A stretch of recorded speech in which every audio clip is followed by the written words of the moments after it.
2024 NFL draft is behind us. And now it's time to talk about what went well, what went poorly, what classes were good, what draft classes were bad. We'll dive into all of that today. Jarrett Bailey with you as always from USA Today and Behind the Steel Curtain, joined by my good friend from SBNation.com, JP Acosta. Good to see you, buddy. Good to see you, man. It feels like it's been a while since we've talked, but I'm glad to be here. Glad to start talking some draft classes. Yeah, man. And as JP and I usually do, it'll be a little bit different. So we usually wrap up with a draft of some sort, of which I've never lost. But this week, we're going to be ranking our favorite professional wrestlers. So that'll be a little bit of a twist on what he and I usually do. You gave me a look there. There have certainly been drafts that you've beaten me at. Absolutely. I think there are some that I've beaten you at. Barely. That's okay. Barely a W is still a W. So I'm excited to see who your favorite wrestlers are. But we'll start off with obviously the NFL draft this past weekend. Best classes for you. Give me a couple. We can dive into a few of them. I think that we're going to have a few similar. Give me one that you would like to start off talking about, and then we can kind of dive into it. I'm going to start off with the Big Cat team, the Detroit Lions. I absolutely loved their draft. They came in with a need at cornerback, and they addressed it in the most Dan Campbell way. Two guys, in Terry and Arnold, who was my cornerback one going into the draft process, and Ennis Rakestraw, who both fit the Detroit Lions culture and the way that they want to play to a T. Terry and Arnold can play inside, outside, played safety at Alabama. And one of the things that I noticed during the draft, because I watched it on ABC with Nick Saban on commentary, when you hear Nick Saban talk about Terry and Arnold, you can tell that Nick Saban loves Terry and Arnold. And I think that played really well in Detroit's meeting with Terry and Arnold. I think he can play outside. He's going to start outside immediately. You think you have Ennis Rakestraw in the second round at the end, who I think is a perfect scheme to player fit. He thrives in man coverage, kind of on the slider side, but as a lot of guys have said, a lot of scouts have told us, he has that dog in him. Do not let the slight frame fool you. The dude wants to win and thrive in press coverage, and that feels like such a Dan Campbell thing. Now, that defense has gotten so much younger, so much more athletic, so much more talented in the secondary. They went from Kendall Vidor and Cam Sutton to Carlton Davis, Terry and Arnold, and Ennis Rakestraw in one offseason. They saw their needs and addressed it in a major way. Carlton Davis doesn't even have to start. And so you got a third round, you give away a third round pick for a vet who might be a backup, which is fine. But I think their best draft pick was Christian Mahogany on day 3. I think that's a guy who I thought was going to go on day 2, can immediately start at left guard for them or push for right guard snaps. Incredibly powerful player. Incredibly powerful, incredibly smart. He is going to be next up in that Boston College offensive line to very good in the NFL pipeline. And getting him on day 3 is just such an impressive steal. I was a little confused about the Giovanni Manu pick. He's an international pathways player. I think he came from Australia. But if there's anybody who I trust with their development of talent, especially on the offensive line, it's the Detroit Lions. So I loved how they addressed their needs in this draft, and they knocked it out the park. And this is the second straight offseason that Detroit saw a need in the secondary and went really balls to the wall with it. Because last year was free agency that they really did, because they brought in CJ Gardner-Johnson, Emmanuel Mosley, and Cam Sutton last year. Most of those, Cam Sutton is no longer there. He's dealing with legal issues at the moment. But their secondary was largely injured last year, and those guys didn't really pan out. So for the second straight year, and a different way this time, they say, okay, let's go get 2 really good young cornerbacks. They bring in Carlton Davis, like you mentioned. I love the way that they attacked that. The Washington Commanders, to me, had a especially terrific day 2. The Atlanta Falcons, where I believe the pick before them, they picked 36. The Falcons were at 35. And they take Rook, the defensive tackle from Clemson, with Johnny Newton still on the board. And I feel like Dan Campbell was telling everybody, just don't even think about it. Send the picks to the board. We'll take Johnny Newton. And then the same day, they take cornerback Mike Sanders still out of Michigan and Ben Sano, the tight end out of Kansas State. We know that Cliff Kingsbury is a big Trey McBride guy with the Arizona Cardinals at the time. I think that this is going to be a very good group of guys coming to Washington now. I don't know how the Jayden Daniels pick is going to go. I would have taken Drake May, but the guys on day 2, man, I loved the selection of Johnny Newton and Mike Sainristil. Those guys are going to play very well in a Dan Campbell defense. And then Ben Sano at tight end. You look at their offense now, their collection of weapons, where it was Terry McLaurin, now Ben Sano. I like the group that they have offensively. Jahan Dotson, who was a first-round pick a couple years ago. I like what the foundational pieces that Washington is laying. And so a couple of their favorite picks outside of Johnny Newton, who I thought was the best defensive player in the class, I was shocked that they got him at 36. Yeah. I think the biggest thing about the Newton pick is it kind of says that Jonathan Allen's probably on his way out of Washington. If you heard him at the end of last year, I think he wanted to be out of DC anytime possible. So getting Newton, who is just immediately going to help that pass rush. You think about a Dan Quinn defense where they're just going to turn him loose on the inside. Mike Sainristil is going to be so much fun with Dan Quinn as his defensive coordinator. He is. I think that's a day one starter. He's a day one starter at nickel. I think of the all JP team, he was the starting nickel on the all JP team. Maximum dog. He is the biggest dog in this draft class, despite being the smallest corner. And I think that matters a lot to a Dan Campbell defense. Brandon Coleman in the second on day 2 was really good. I think he can start at left tackle if they want him to. I think if they want to play him at guard, you can. I think you play him at tackle because you've created a logjam at guard. But I think you play him at tackle and you let him go. You see what happens. Luke McCaffrey is Luke McCaffrey. Not a big Luke McCaffrey guy. I just didn't like the Luke McCaffrey pick there. It felt like he went pretty early. It felt like Adam Peters going, hey, we had a McCaffrey in San Francisco. That worked out. Let's just try it again. I love the Jordan McGee pick on day 3. Another one of my guys, another one of the guys who was on the all JP team, can cover. That is something that a lot of the Washington linebackers could not do. And Jordan McGee can cover. I think he's a little light. I think he'll start off on special teams, but he can be a really good will. I think he fits pretty well next to Frankie Louvu. And then you look at what they did on the rest of the Dominique Hampton, really fun. I think Ben Sano, I think that is such a cool pick. What I started thinking about when they picked him was Trey McBride. That was the first thought that went to my head because they're kind of built the same way. They kind of do the same vertical seam stretcher who will give maximum effort as a blocker. I don't think he's a great blocker. I think he's good, but he's going to work. He's going to try his ass off in the run game. He's going to work his ass off. And, I'm cautiously intrigued about this Washington team. I think Cliff Kingsbury is a bozo coordinator who runs a bozo offense, but I think Jayden Daniels has enough with his legs to make it work, even though Cliff Kingsbury is not going to run a lot of coherent offense. It'll be a bunch of plays. But I like what they did in the acquisition of talent.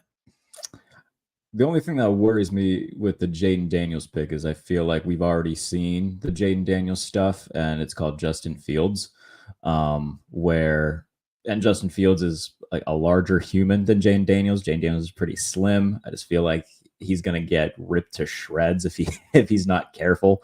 That's the only thing that worries me.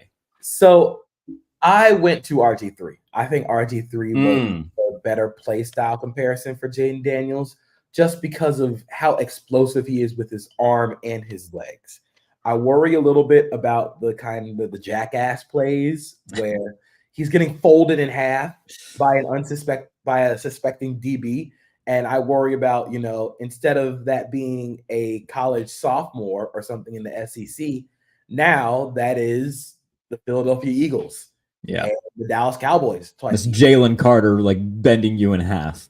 That's Jalen Carter. That is Micah Parsons hitting you on every single play. Brian Burns. I'm cautious about his fit there and also the growth that he needs to do as a passer. I'm cautious about him doing that with Cliff Kingsbury. But I was cautious about all the top quarterbacks doing that growth that they needed to with Cliff Kingsbury. It says more about Cliff Kingsbury than it does the players, but I think they have enough talent around him. The pass pro is going to be something to watch because Jayden Daniels does take a lot of hits and he will run. So I want to see how that works out. But defensively, they have a lot of fun talent that I'm going to want to see this season. The Philadelphia Eagles, sticking in the NFC East, get two secondary players that are both going to be immediate impact players, getting Quinion Mitchell from Toledo, and then Cooper DeJean falling to the second round. They pick him up. I believe did they trade up for him, or did they stay put? I can't remember off the top of my head. But for him. So they take Cooper DeJean and Quinion Mitchell, and their biggest area of need arguably being the secondary, where last year James Bradbury wasn't very good. We're seeing Darius Slay's getting older. They needed guys there, and they took two of them. I loved Quinion Mitchell, especially at Mobile. I thought he was the best cornerback at the Senior Bowl.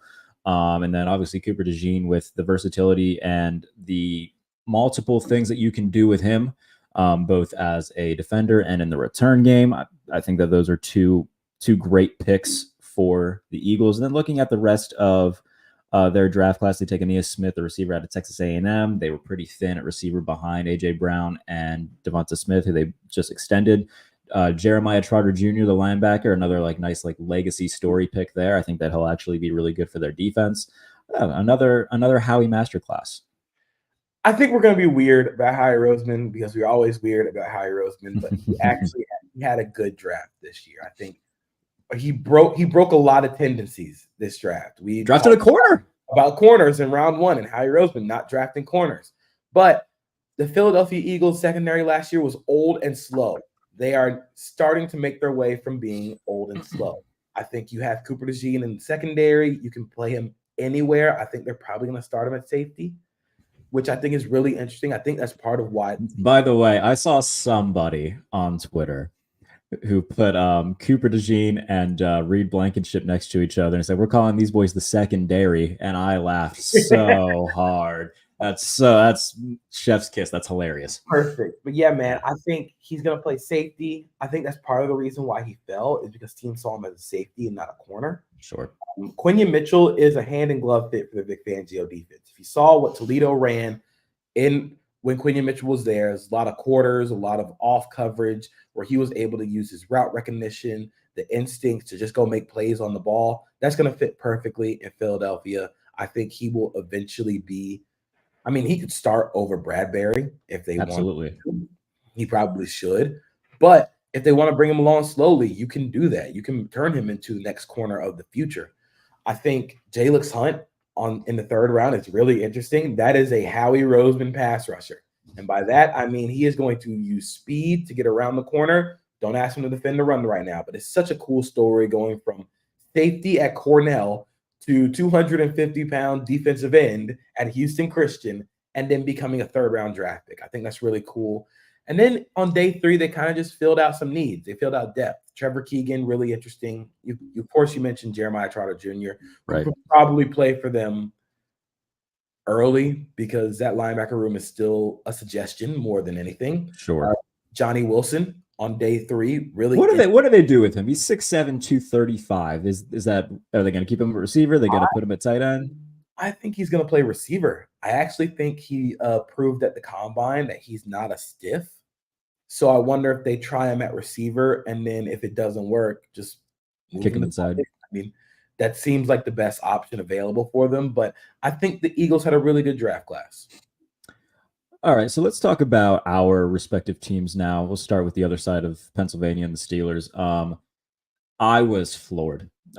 I haven't been last year was a really good draft class for Pittsburgh where, they traded for Broderick Jones and they get Keanu Benton and then Darnell Washington, Joey Porter Jr. As their first 4 picks. This year, they stay put with all 4 of their first picks. There was rumors that they might try to trade up, but they stay at 20. Troy Fautanu falls to them at 20. He was a guy who's projected to go, top 15, maybe even top 10. Then they get Zach Frazier, the center out of West Virginia, without moving up from 51. Roman Wilson falls to 84. And then the consensus number 1 linebacker in this class, Peyton Wilson, falls to them at 98. If they would have gotten 2 of those guys, that would have been considered a success. They get all 4 of them without having to sacrifice any sort of draft compensation to do it. And then on day 3, they bring in another offensive lineman, Mason McCormick, out of South Dakota State, Logan Lee, defensive end out of Iowa, and then they close out their draft with Ryan Watts, who played corner, probably going to convert to safety at the NFL level, out of Texas. Great draft from Omar Khan. I'm as a Steelers fan, I am over the moon. This is a statement draft class. This is a we know what we want to build in Pittsburgh, and they want to build an offensive line that's going to move people. Troy Fautanu is going to play. You can play him wherever on the offensive line, and he is going to be a high-level starter. I think they're going to put him at right tackle and then move Broderick Jones to his natural spot at left. Move Broderick to left, Fautanu at right. You can play Zach Frazier at center. I think Mason McCormick could challenge for starts at guard. You have created a physical, powerful offensive line. And I think that's something that, with Arthur Smith coming from Atlanta, they needed to rebuild that offensive line and get a little meaner, get a little more physical up front. And I think they did that a whole lot. I love Zach Frazier. If you tell me a center is a 4-time state wrestling champ coming out of high school, I'm like, yeah, man, I want that guy because that guy's going to be good. I think his play strength, his intellect is going to be amazing at the pivot spot. I think Roman Wilson, I had Roman Wilson to the Steelers early. Like I thought he was going to be there at 51, but getting him at 84 was amazing. I think he is going to be the king of the over route in Pittsburgh, where off play action, you're going to see Roman Wilson just flying across the middle of the field, and that is what he's going to do. That is his bread and butter. He did it all the time at Michigan. He is going to be a really fun player opposite of George Pickens. He can play predominantly in the slot if they want him to. You can play him outside maybe, but I think he's more of a you move him around guy. Peyton Wilson's really interesting. He was my linebacker too. I was a little worried because the news coming out of day 2 of the draft was that Peyton Wilson has no ACL in one of his knees. Hey, that's okay, buddy. You can't tear an ACL if you don't have it. That is terrifying. And I thought, like, hey, maybe this guy doesn't get picked today because, he's had surgeries on both shoulders, both knees. Whatever he hasn't had surgery on, I'd be surprised. But if they get a healthy Peyton Wilson, he's a good fit next to Patrick Queen because he allows Patrick Queen to do the stuff that Patrick Queen did in Baltimore, which is run and chase. You don't want Patrick Queen to kind of sit and read and react. He is a go and get it linebacker. And if Peyton Wilson works out, which is a big if, because of the injuries and the injury history, I think that's a really good value selection. Mason McCormick is awesome. Yeah, I really do. They knocked this draft out the park. Ernesto saying Steelers number 1. Yeah, man. Hey, not going to hear an argument from me. I absolutely love the selection. Here's my thing with Peyton Wilson. The injuries haven't kept him out of any games since 2021. He played in 11 games in 22, played in 12 games in 23. Hey, Hines Ward didn't have an ACL either, bud, and he was fine. I'm ready. Lock it in. Let's do it. By the way, Peyton Wilson also terrific coverage linebacker. Had 3 interceptions last year. He got. I hesitate when people say this, but people in Mobile that I talk to are like, he might be the smartest defender in the draft, and of course we're gonna get I think NFL Network put on that side by side of Luke Kuechly's measurables, Peyton Wilson's measurables. I push back a little bit with that for obvious reasons, but anytime you get a guy that's comped to the greatest linebacker of a generation, that's obviously something to be excited about. Yeah, I think Peyton Wilson is going to be a really interesting player to watch for this team and his development because again, I'm really worried about the injuries. I know that he played a lot of games at NC State, but the level of physicality is different playing, Georgia Tech every year, and now you're playing the Baltimore Ravens twice a year. I think that is going to be a different level of play. But if he's healthy, I love his instincts. I love his ability just to find the ball. Right. I think he was used in a lot of different ways at NC State. They had him blitzing off the edge. They had him dropping in coverage. I think you can have a really nice chess piece for that defense.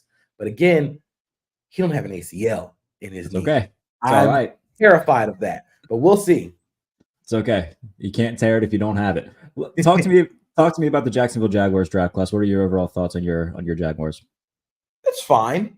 I thought it was a good draft by Trent Baalke standards, which, I guess that standard is low, especially for what he brought in since he's been a Jacksonville GM.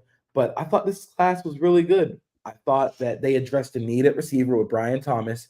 He has the potential to be a really good receiver in the NFL. I think with the Jaguars, what they're going to have him do is not ask him to reinvent the wheel that much. You run 2 routes really well right now, and that's a stop and a slot fade. We're not going to ask you to do anything much more else than that. As long as he can provide that verticality and explosiveness in a bigger frame, which is something Trevor Lawrence has not had since he's been in Jacksonville, that downfield big vertical target. Yeah. So that's going to be something that I really think is going to be fun. It's got 2 of them now. I mean, they signed Gabe Davis as well, so we'll see how it goes. The Mason Smith pick intrigues me, and for a couple of reasons. This one, that is the most Trent Baalke pick ever. Big dude, long arms, ACL injury. That is a Trent Baalke defensive lineman. If you look at 2021, Mason Smith was phenomenal as a freshman, just a monster. Tore his ACL up in the first game of the 2022 season, still didn't recover fully from it. But if they get that 2021 guy, this draft class has potential to be the best one Trent Baalke's gotten.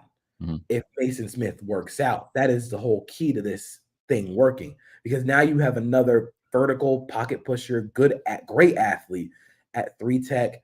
I think Jarian Jones is really fun. I think people kind of overhated on that pick, but Jarian Jones is really cool. He's going to play a lot of coverage and nickel. It provides a lot of depth. It makes sure that if they don't want to play Darnell Savage at nickel, they don't have to. So I really like what they did there.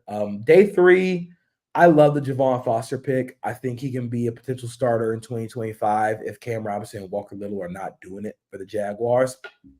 I thought it was fine. I thought it was a solid class, but it is a very much, we are banking on athletes and potential, which cool. It's the NFL. That's what you want to do. You want to bank on athletes. All right, so let's talk about classes that were questionable or led to more questions being had. The 49ers take Ricky Pearsall in the first round. That indicates, all right, they're trading either Brandon Ayuk or Deebo Samuel. They take another receiver later on in Jacob Cowing.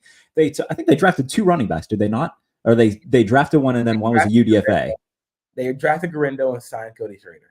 So, I mean, Kyle Shanahan doing the Kyle Shanahan thing. Like, he can't go a draft without taking a running back at some point. Let me get their actual full class pulled up in front of me because I don't want to miss anything in terms of that. But the Ricky Pearsall thing is very indicative of one of their receivers is getting traded. I think so. Maybe.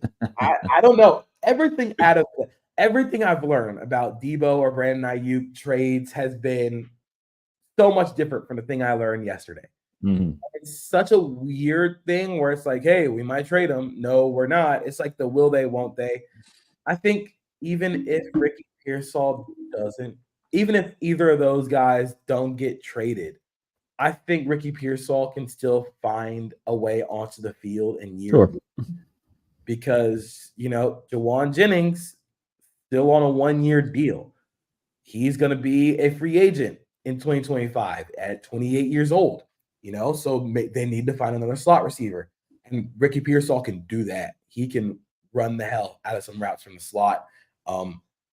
Jacob Cowing, I wouldn't think too hard about in terms of the future of Ayuk and Deebo Samuel. I think Jacob Cowing is fun, but he's also very tiny. I think this was very much a 49ers Shanahan draft class. You got the Shanahan running back in Garindo, who is really fast, playing a lot of outside zone in Louisville. I think Dominic Puny is really good pick for them. He can play everywhere along the offensive line. I believe he played center in Mobile at the Senior Bowl, despite playing tackle and guard at Kansas. He could probably start at right guard for the 49ers right away. Love the Renardo Green pick. That's a good pick. Let's go. Love that. I love the player, love the team. I love the mentality that Renardo Green brings to the outside. Excuse me. So I'm intrigued by what they do with Ayuk and Deebo Samuel, but I think they still it's the 49ers. I don't want to say give them the benefit of the doubt, but I think it's fine. It's a fine draft class. Should we talk about the Falcons thing? I mean, we might as well. Oh yes, that was the first team that I thought Yeah. of. When I had teams that have kind of question marks. Yeah. What you doing? Yeah. Michael Penix at 8. Look, I love Michael Penix. Love him as a player. Incredibly talented. But my thing is, if he is going to be the successor to Kirk Cousins, he is going to be 28 years old by the time that Kirk Cousins' contract runs out. That's not a successor. That's just a backup. Yeah. Yeah. Unless the plan is you pay Kirk Cousins for 2 years and then after that second, yeah. But again, in that case, he'll be 26. Jordan Love is going to be turning 24 or 25 in a couple months. Michael Penix is going to be 25 in a few weeks. I'm gonna pull something up real quick. How old was Aaron Rodgers when he took over for the Packers? Because I feel like that's as close to a comp as you can really come to right now. Well, the source, according to Ian Rappaport, a lot of the idea for the Falcons was to do the Jordan Love, Aaron Rodgers thing. Sure. Where not only does this give them a succession plan, but it motivates Kirk Cousins to win back-to-back MVPs like Aaron Rodgers. The only problem is Kirk Cousins is not Aaron Rodgers. Correct. So if you're expecting MVP from Kirk Cousins at 36, coming off an Achilles injury, I'm not really sure. And I guess the biggest thing is if you drafted him because Kirk Cousins is hurt and is not going to play right away, then why did you give him $180 million in the first place? Yeah. You could have just drafted Michael Penix at 8 without Kirk Cousins, and I'd be like, okay, that's fine. That's fine. I wouldn't mind it that much. But it feels like their succession plan is really weird. Then trading up for Ruka Roro, who I love. Love Ruka Roro, by the way. Love his play. I love how physical and how rugged he is on the interior, and he's going to immediately lift that run defense. But the Falcons were last in the NFL in sacks last year. I think you need some pop in the pass rush department and you're going to need that from Ororo because who else is going to give it to you? I mean, I love Braylon Trice in the 3rd round. I think he is a high effort, high motor pass rusher who is going to be a quality number 2, but you don't have a number 1 right now. Mm-hmm. Unless you're hoping that Grady Jarrett comes back from another lower body injury, which is going to take him time to heal from. I don't really know what the plan is for the Falcons. It's tough because I love Brandon Dorlus on day 3. I think that's a phenomenal pick on day 3. But outside of that, you still have holes at corner unless you just believe in Clark Phillips playing outside, even though he played inside. Right. This draft left more questions to be answered than actual answers. I also want to talk about the team right here, the Denver Broncos, because they did the thing that we were all talking about that they would probably do. They took Bo Nix in the 1st round. Yeah, I very much agree with that. And then a source told me that both the Steelers and Rams had reached out to Denver about Courtland Sutton, both before and during the NFL draft. Denver then takes Troy Franklin. They move up to take Troy Franklin, by the way, who was Bo Nix's teammate at Oregon. Courtland Sutton wants a new deal. He's only got $2 million in guaranteed money left on the deal. I'm very intrigued what the plan is there. If we're going to see Courtland Sutton get moved. Now, in terms of their receivers right now, they have Courtland Sutton, now Troy Franklin, Marvin Mims, Tim Patrick, who's missed the past couple of years because of injuries. But I'm paying attention to the Courtland Sutton thing very much because the fact that you move up to get Troy Franklin, who fell in the draft to day 3, that something's there to me. I feel like something is going to go down. Honestly, I like Troy Franklin on day 3 more than Troy Franklin on day 1, which was sure. January, and I was like, let's pump your brakes. I actually think he's a good fit with Courtland Sutton. I think he fits well with his verticality of the offense, and I think Sutton can kind of work the in-between areas for that offense. Jonah Ellis is really interesting because I feel like he's a really high tool, got great hand usage as a pass rusher, coming off an injury, and he's also pretty light. And all the Broncos edge defenders are kind of light. so they don't really plan on stopping the run. That was a problem for them last year too. So I wonder what the plan is there. Love Audric Estime on day 3. Such a good compliment to Javonte Williams. He is going to be the Thunder to the Lightning. I have questions, and it really just depends on if Bo Nix is your guy, then sure. But the Broncos were kind of screwed to go in. They booked themselves into a corner because they don't have enough capital to move up for one of the top guys, but they also didn't have a second round pick to wait and go get one of those guys.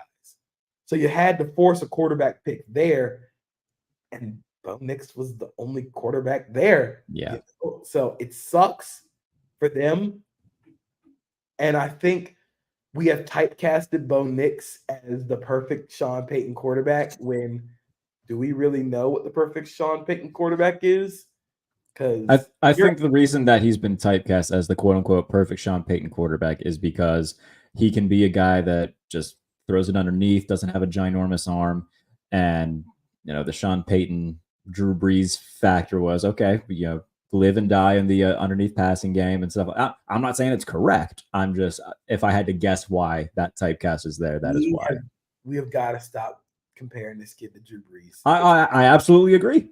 It's not the same. It won't be the same. I think if Sean Payton is going to dress up and, put the lipstick on the pig, I guess, when it comes to scheming up the offense, I think Bo Nix can work really well because that's what Bo Nix did at Oregon. When the offense was schemed up, really well designed, he was able to point and shoot. That's what you want him to do, point and shoot. I don't know if I want him to steer the car. I want him to be the guy sitting in the front with the car on autopilot.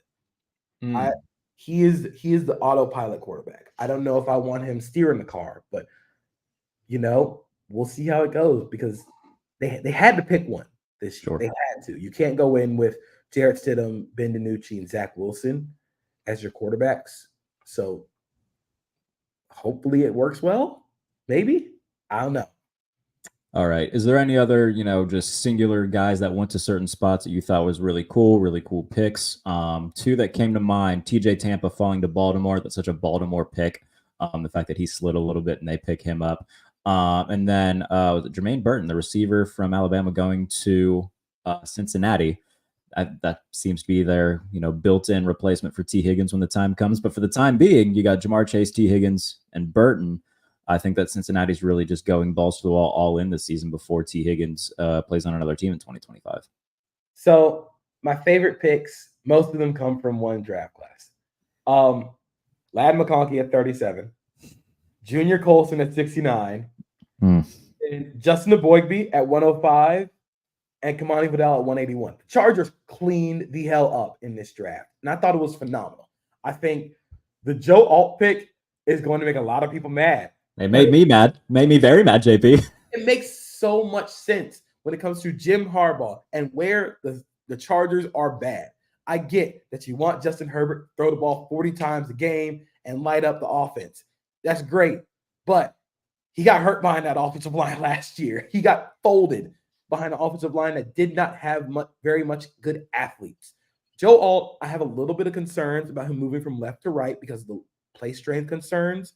But when you're that big and can move that well, and you're with Jim Harbaugh and Greg Roman, who know how to get the most out of offensive linemen, I'm going to give them the benefit of the doubt at 5. I think that's going to be a really good pick. I think Joe Alt has potential to be an all-pro in a few years. He is that good, that athletic. Then getting Ladd McConkey at 37 or 35 or 34, 34. Traded up to get Ladd McConkey. Perfect. I mean, he is a great complement to what the Chargers already have on the roster in terms of his ability to get open immediately. He can get open in the short to intermediate areas, allow Quentin Johnson to be less of a get open immediately and more run across the field or run down the field. You got to create him the XY axis as a receiver. He is a right angle receiver. He runs down the field or he turns 90 degrees and runs across the field. Josh Palmer is a cool in-between guy, but Ladd McConkey is a perfect fit there. Junior Colston, they needed help at linebacker. They needed a lot of help.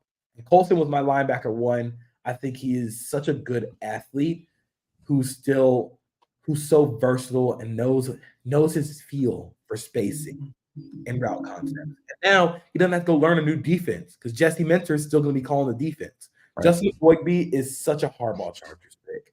He is going to defend the run. He is going to be stout up the middle. And that's going to be something that the Chargers are going to place a high importance on. And then Kamani Vidal, I just think that's awesome. I think Vidal is awesome. I think he is had a hell of a last season at Troy, like 1,600 yards rushing. Yeah, he's kind of typecasted because he's tiny, but he's a powerful back. He's powerful, doesn't go down on first contact. I also love the Cam Hart pick that they had. I think the Chargers had a really, really, really good draft. I think people are going to look at the Joe Alt pick and kind of go, whoa, you should have taken a receiver there, but it's fine. I love it. I love the pick there. Malik Washington to Miami. Oh, it's such they did it twice because they took Jalen Wright and they took Malik Washington. Mike McDaniel knows the gimmick. We talk about wrestlers having full understanding of their gimmick. Mike McDaniel knows the Dolphins' gimmick, and they're going to be fast as hell. Mm-hmm. Malik Washington, incredible after the catch, incredibly fast, got so much burst, and has really strong hands for a guy his size. Going to be a slot only, but they have created a receiver room of guys that are 5'10" or below, but also can run, will probably be the fastest 4x1 track team in the NFL. And then you have Jalen. You can have a 4x1 track team of Achane, Waddle, Tyreek Hill, and Raheem Mostert, and bring Jalen Wright and Malik Washington as your subs if you want to. Hey man, I'm cool with it. I like what they're doing. Javon Baker on day 3 to New England, just a great compliment to Jalen Polk and what they already have offensively. Hey man, New England might be chucking it this year, and I'm all for it. I think that's going to be fun. It allows Kendrick Bourne to move into the slot where he's a little bit at his best. It allows Pop Douglas to be more of a gadget guy because now you have 2 legit outside guys. Yeah. Jalen Polk is he's just a good receiver. He doesn't do anything spectacular. He's just good. He is going to play in this league for like 10 years because he's just good. Javon Baker is great in contested catches, really strong at the catch point, despite being a smaller-ish receiver. I thought the comparison for him, play style-wise, was peak Michael Gallup. I think that's what you're looking for in terms of a guy who can win downfield in contested catches. My good friend Tyler Fornes, he said chopped and screwed Jamar Chase, which I thought was hilarious. But Michael Gallup is the guy that you're probably going to get in Javon Baker, who was incredibly fun. Outside of that, I think my favorite pick, honestly, I love what the Lions did with it's good class. Terry and Arnold, and then going out and getting Ennis Rakestraw.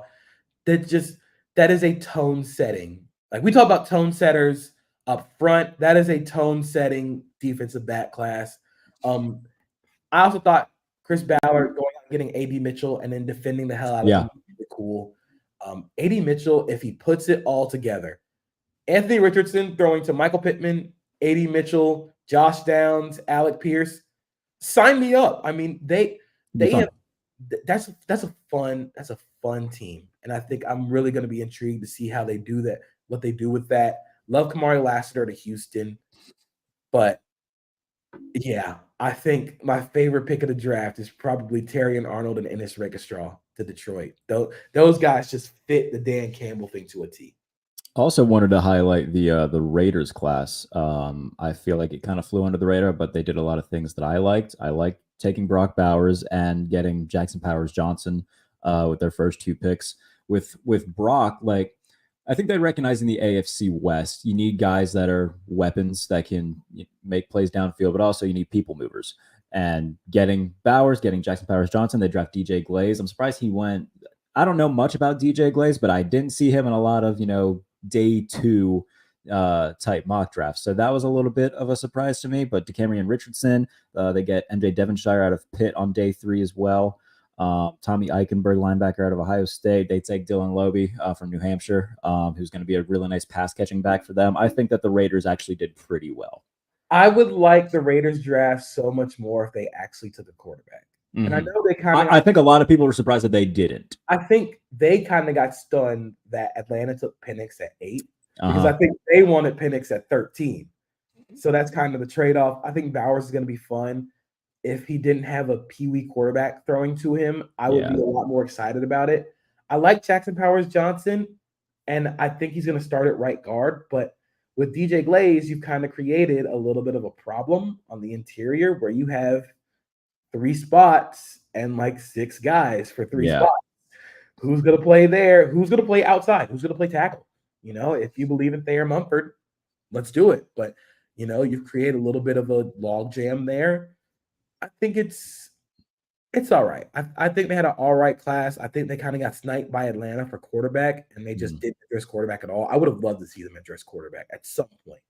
Just get another guy. Is there a situation where we could see the Raiders like trading for a guy in camp? Because now, I mean, like you said, let's look at some backups around the league right now. Like Jameis is in Cleveland, but they also have a myriad of guys there because they still have DTR as well. I'm trying to think of like other backup situations around the league where it could be like a Sam Bradford to Minnesota type situation where you can get a guy that can come in right away and play. I feel like, you got Gardner Minshew and Aiden O'Connell. Maybe they just ride that for the year. I mean, their quarterback room right now is Gardner Minshew, Aiden O'Connell, Anthony Brown, and Carter Bradley. Okay. Like, I'm not like flipping over a table for that, but I would have loved to see them try and take Michael Pratt on day 3. Would have loved to see it. I thought Michael Pratt went a lot lower than I thought he should have. Where did he end up going? The Jets. No, not the Jets, the Packers. He went to the Packers. Packers? Okay. Yeah, because Jordan Travis went to the Jets. Yeah, that's right. I would have loved to see him go earlier. I think he's going to be really good. I would love to see him in Las Vegas, but they clearly have a lot more faith in Gardner Minshew and Aiden O'Connell than anybody else because good luck. And if you don't have him this year, good luck trying to get a guy next year. What's their cap situation look like next year? Their projected cap situation next year? Because I might throw something at you here that could be a fun little exercise. Because there will be, if they have money to spend, then because especially if like the season doesn't go as planned or just doesn't go well and they're like 2-6 at the deadline and they trade Devontae Adams, could clear a little bit of money. But once we know their projected cap stuff, that would. So the Raiders right now are 1, 2, 3, 4, 5, 6, 7, 8, 9, 10, 15th in cap space right now. Got $54 million available. Hey, I think that there's a world where, and I've talked about this a lot this offseason, Dak Prescott's going to be a free agent. Raiders are going to throw that money. Dak Prescott to Vegas. I could see it. I can see it. That was the first guy that I thought of. Like, hey, what if Dak goes? What if Dak leaves a free agency? That's the big fish in terms of quarterbacks this upcoming offseason. Whatever happens with Tua gets really interesting. Yeah. I don't know what's going to happen there. I think Jared Goff is going to get an extension sometime soon from Detroit. I think so too. But you don't want to go into 2025 knowing you need a quarterback because this 2025 draft class isn't that great in that spot. All right. Well, let's hop off the draft and talk about wrestling, the only thing that matters right now. That's right. So, like I said to kick off the show, JP and I usually do a draft at the end of every show that we do together, but this time we're just doing rankings. So we're ranking our favorite wrestlers, especially because your boy Tony Khan just committed to the bit, and it made me so happy. Wearing the neck brace all weekend during draft season, going on NFL Network with the neck brace on after eating a Tony Khan driver from the Young Bucks on Dynamite. So it's perfect time to talk about wrestling. So we're gonna rank our top 5 favorite wrestlers. We'll start from 5 and go down up to 1 since it's rankings and whatnot. So I'll start with honorable mentions because I have a lot of them. Honorable mentions: Edge, Eddie Kingston, Darby Allin, Batista, John Cena, Will Ospreay, Kurt Angle, Undertaker, Shawn Michaels, Orange Cassidy, Minoru Suzuki. Those are all guys that just missed the cut. All right, so my honorable mentions. Xavier Woods, Hiroki Goto, 2012 Sheamus, I love the specificity. Specifically 2012 Sheamus. That is my 2012 Sheamus is my remember that year Mauricio Drew got MVP votes in like 2011? Oh, good Lord. Yeah. That's my 2012 Sheamus. That's hilarious. 2012 Sheamus was my guy. I was out here bro kicking my brother. Batista, Undertaker, and my last honorable mention. I'm gonna give my last honorable mention to Ilya Dragunov.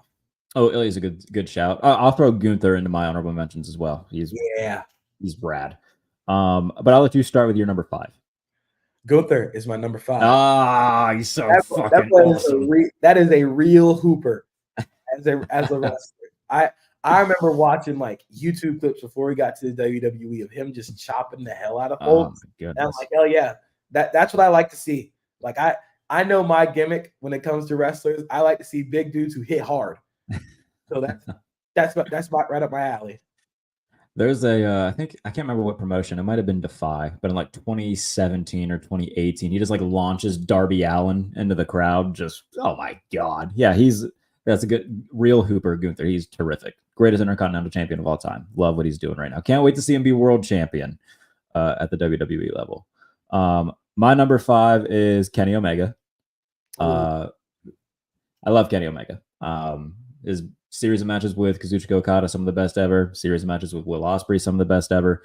The 30-minute Iron Man match he had with Pac within like the first 2 months of Dynamite being on TV ruled. The best of 7 series that he and the Young Bucks had against Death Triangle for the trios titles rolled. The match, obviously, the story with Hangman Page, culminating at Full Gear, where Hangman Page defeated Kenny Omega. Great match with Bryan Danielson at what the hell is the name of that? Arthur Ashe was really good. Name me a bad Kenny Omega match. It would be hard to do it. He's terrific. So even the U.S. title matches with Jay White, were also really good. He combined such a crisp and violent style that it's so fun to watch, and also just hilarious on the mic. Just completely unserious. He's great. He knows what he likes. He knows what he does, and it's really fun to watch. Yeah. Oh, and also the match with MJF for the world title on Collision. Last night that ruled. That's a good one. Before I get to my number 4, I have 2 more honorable mentions. That's okay. One of them is Penta El Zero Miedo. Penta's great. The best drip in professional wrestling. Absolutely. So, always got that shit on. Always. And then my next honorable mention, which I hated leaving him out of my top 5, is Bryan Danielson. Bryan Danielson. You know what? I'm gonna scratch off my next one and make him an honorable mention to put Bryan Danielson in. That I don't know how that slipped my mind. He's one of the greatest of all time. Just never has a bad match. And just his ability to elicit emotion from just doing moves is amazing. But my number 4, I'm going my dog Samoa Joe. Oh yes, shout out Samoa Joe. I love Samoa Joe, man. The power and the violence that he creates his moves with, and also incredible talker. Just incredible talker. Like you can give him a promo against anybody. And I mean, the one that comes to mind is the series of matches and a feud he had with Jeff Hardy in WWE, where he just there was one line where he was like, why don't you make like AA and be quiet while I'm sharing with the group? And I'm like, oh my God, man. Like relax. But he's awesome. If I were a professional wrestler, I would try to be like Samoa Joe. Again, another hooper. Samoa Joe's terrific. Here's the thing. The rest of my 4, like I don't want to take out. So I'm going to shout out Bryan Danielson as like an honorable mention, but really he's definitely in this group. He's awesome, dude. Like similar to Kenny Omega. Name me a bad Bryan Danielson match. He's just the fact that like over the last, since he really came to AEW, it's just been like him doing matches with dudes that he wants to wrestle, and all of them are bangers. It's great. So love Bryan Danielson. And the match that he had with Ospreay at Dynasty, easily one of the 3 best matches I've ever seen. He's terrific. But my number 4 that I have is Rob Van damn. I think he might be the coolest wrestler ever. I think that just off vibes alone, he's fucking awesome. Amazing. The vibes are just so cool. The 5-star frog splash, so cool. Sick. And then in ECW, just basically becoming the face of ECW. Yeah. Phenomenal. And still hooping at age 50, still looks good, still able to do all the fun kicks and shit, still like flexible as hell. Has had really good runs, obviously in ECW with WWE. Him and Jeff Hardy had like a really good match for, I think, the IC titles, a ladder match on Raw in 2002. Bangs. Really good run in TNA as well. Was their world champion for a while. He's had a few really good matches in AEW. Everything that that RVD does is gold to me. I love RVD. Phenomenal. Just the innovation of moves. Yeah. You can't get any better. Yeah, he's great. So that's my number 4. My number 3. And again, I want to shout out another wrestler that I had at number 3, but I switched him out for this new guy. So I'm going to shout out Kofi Kingston, one of my favorite wrestlers ever. The feud with Randy Orton was like life-changing for me. My third favorite wrestler of all time, Tomohiro Ishii. I figured you were going to go with the New Japan guy. With these 5, 4, and 3, these are my I know my gimmick wrestlers. Big dudes that hit the hell out of each other. He is so damn cool because he doesn't do a lot of super flashy, innovative moves, but all them shits look like they hurt. That's all that matters to me. I don't care if you do the coolest looking move, but if it looks like it hurts, I'm gonna be like, hell yeah. And Tomohiro Ishii makes that shit look like it hurts. And just it's so funny when people try and elbow him and he just no-sells it. Because his head is like a brick. Yeah. So love Ishii. So the first AEW show I went to in Pittsburgh, by the way, stacked show that night.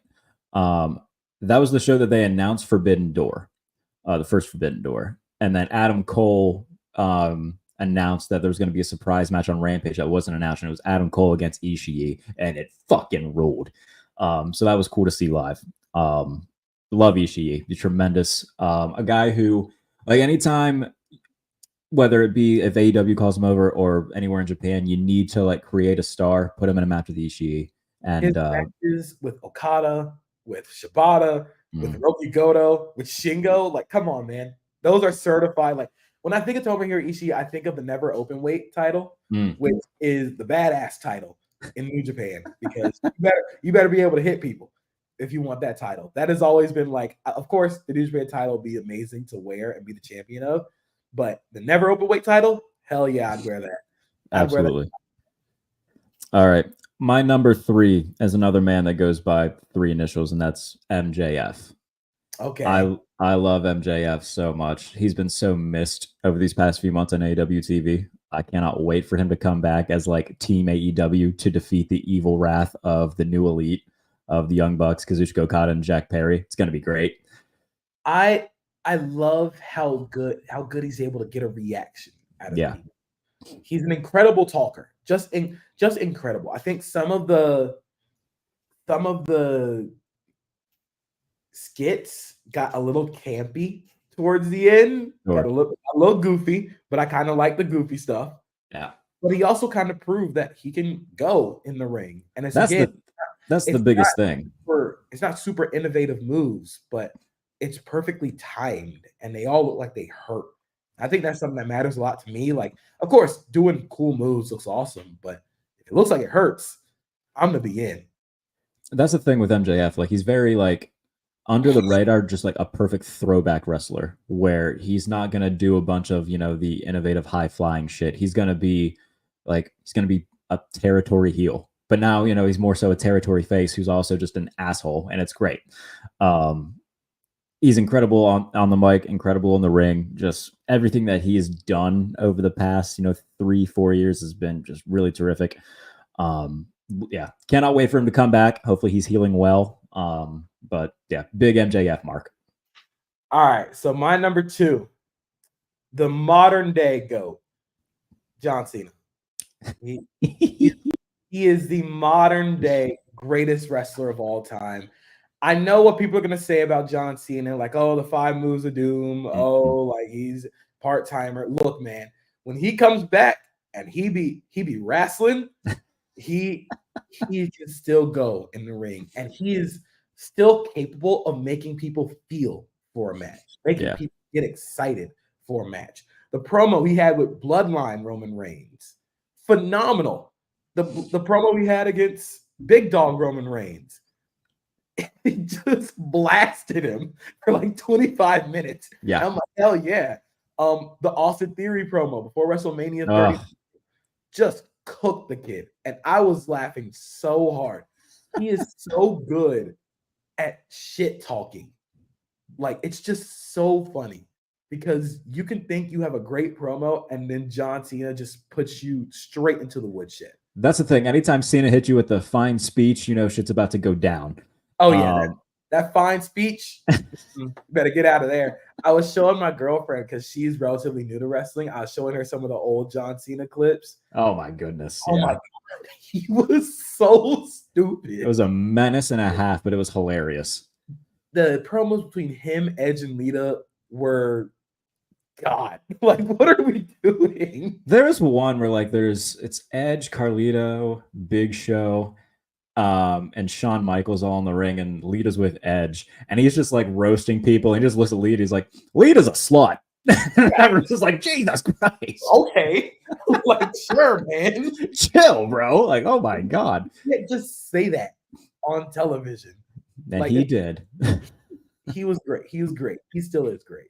Yeah, he is. My number 2, probably the most controversial of anybody, but CM Punk. Yeah, man. That the dude can talk. Like, he knows how to get me. I don't want to be in, but as soon as I'm out, he pulls me back in.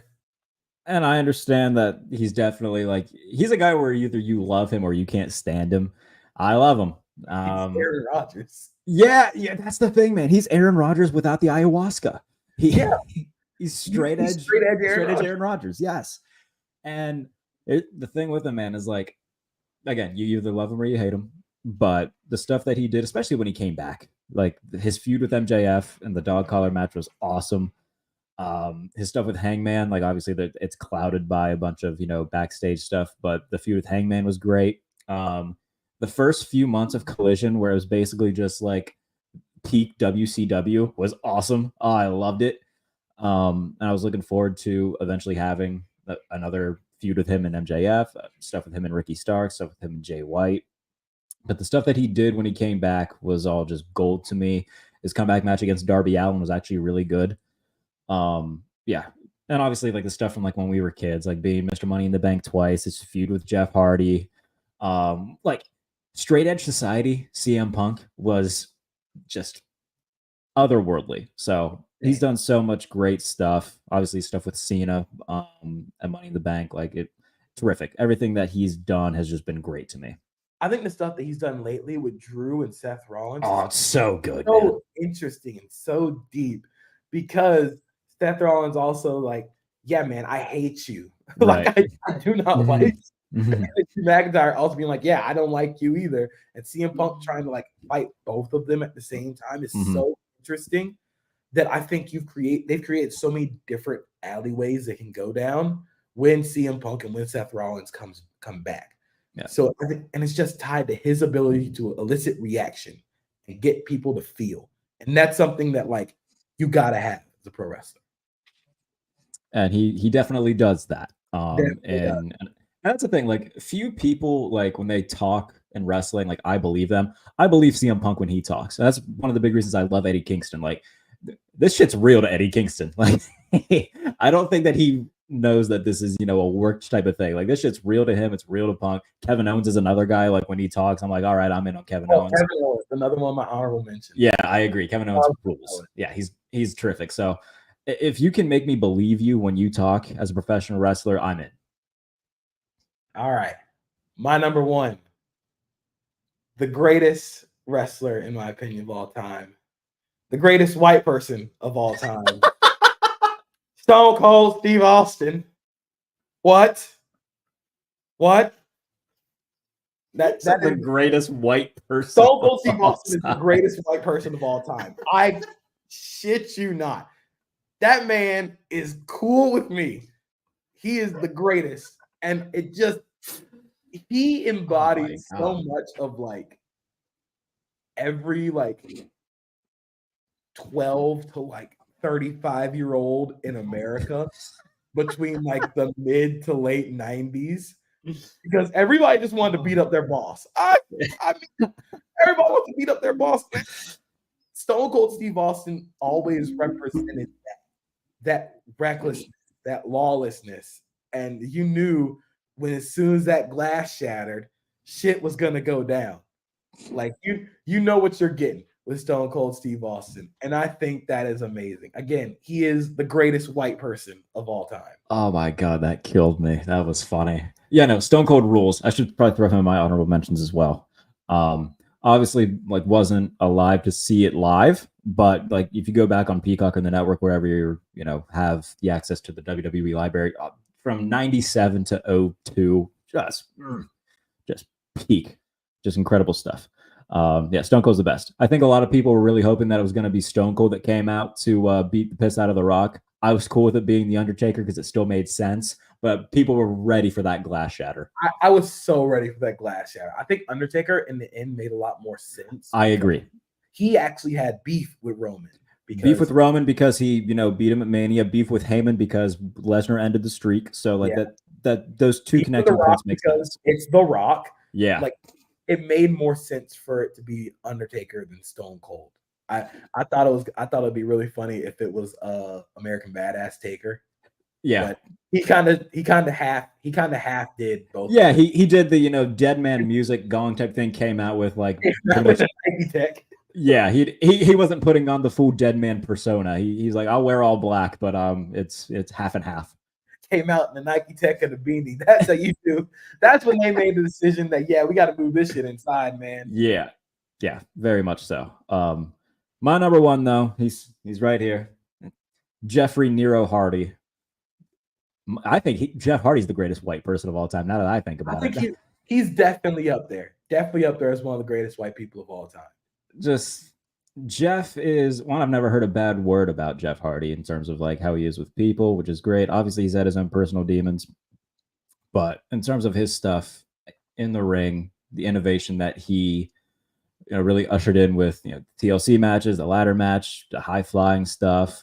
I think everybody in like 2001 wanted to be Jeff Hardy with like the long hair, the baggy pants, the tattoos, good looking dude, the cool designs that he'd shave into his beard, hitting fools with swanton bombs, and he's terrific. And then eventually, finally, I think will forever be like my favorite match for sentimental reasons. But when the Triple H Edge Jeff Hardy triple threat at Armageddon, when he wins the WWE title for the first time, always will just fill me with bliss. And even like the recent single stuff he did, the match with Darby Allin that he had, where Darby just launches himself through a table of chairs. Oh, dude, great stuff. Yeah. What? Like, I love it, but also please. I think that was a match in the Owen Hart Cup, if I'm not mistaken. It was like one of the first matches in the Owen Hart Cup. Yeah. Like, going through tables. And I'm like, damn, like it was terrific. Later. Yeah. Tony Khan was like, I've got Jeff Hardy. I'm milking every swanton bomb and crazy stunt I can get out of this man. Nah, I love Jeff Hardy. The feud and payoff match with Umaga. Oh yeah. Fight where he jumps off the TV truck. Yeah, insane.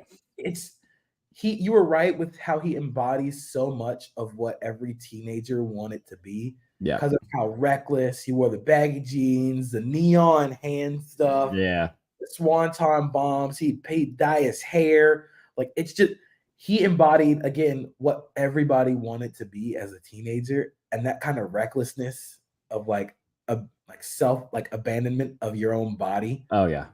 Just insane. Like, he's still doing that. And I'm like, hey man. Yeah, you're damn near 50. Just be careful. Please be careful. Like, it's like the chance where everybody at indie shows goes, please don't die. And right. Like, please don't die, Jeff. Yeah. Please don't die, Jeff. You're very cool. And there's our favorite wrestlers. That was fun. Pro wrestling's great. Is it Monday? We got Raw tonight? It's Monday, yep. Okay, so that'll be fun. We'll see where these stories keep on going.